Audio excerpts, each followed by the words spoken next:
You can check every box society gives you: career, money, status, and still feel an unspoken ache. It is a quiet, persistent dissatisfaction running under the surface of daily life. The standard response to that unease is to tighten your grip. We try to accumulate more resources, perfectly curate our surroundings, and attempt to engineer a life of pure predictability. We build a meticulous script in our heads of how reality should behave. The world moves faster than we can anticipate. When we try to force an inherently messy reality to match the perfect movie playing in our minds, the tension builds until we inevitably crash into events we cannot control. This strategy of forced control is inherently exhausting because it battles the nature of time and chance. The anxiety we feel signals a failure of our approach to the world, rather than a failure of our achievements. This deep, lifelong tension exists within every human being.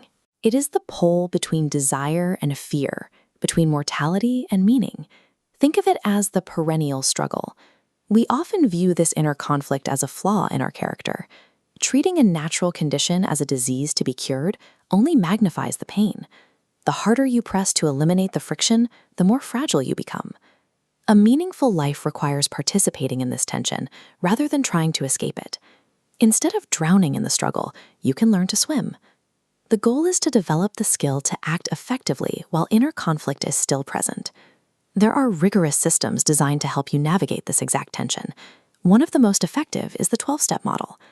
Beyond the context of addiction, you find a universal framework for human transformation, a modern hero's journey into your own psychology. The journey begins with a radical admission: your life is unmanageable. This means acknowledging your actual place in a vast, complex universe. You drop your demands for predictability and consciously relinquish the fight against the way things actually are. When you stop expending every ounce of energy trying to change the unchangeable, your focus shifts. Admitting you have zero power over the universe's chaos is what finally allows you to direct that reclaimed energy toward your own reactions, the one thing you actually command. Once you stop fighting reality, you must look at how you have been operating within it. This requires stepping out of your comfort zone to take a fearless, systematic inventory of your own character. This process exposes the core beliefs you accumulated over a lifetime. You begin to identify the specific ways your ego distorts the truth and the tiny, rigid boxes you have built to keep yourself safe. When you walk into a glass door you believe is open, your nose hurts. The pain is physical feedback of a mismatch. Psychological distress is the friction created when our rigid expectations collide with objective reality. Confronting these flaws is a mechanical process.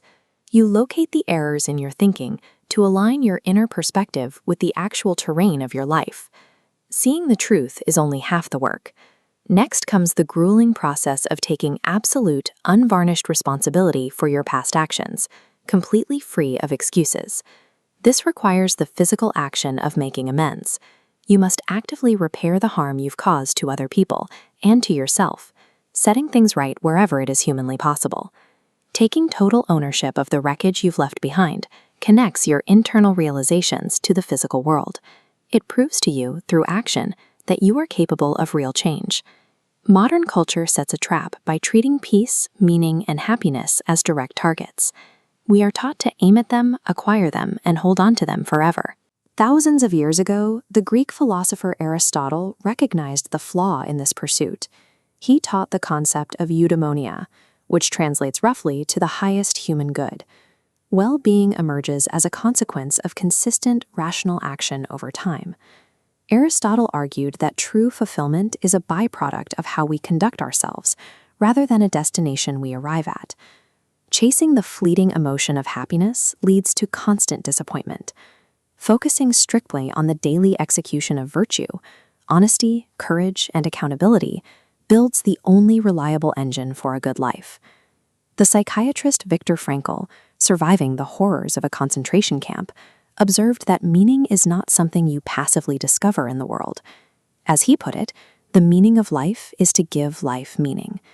This brings us to the culmination of the framework. You return from your painful inward journey to face outward.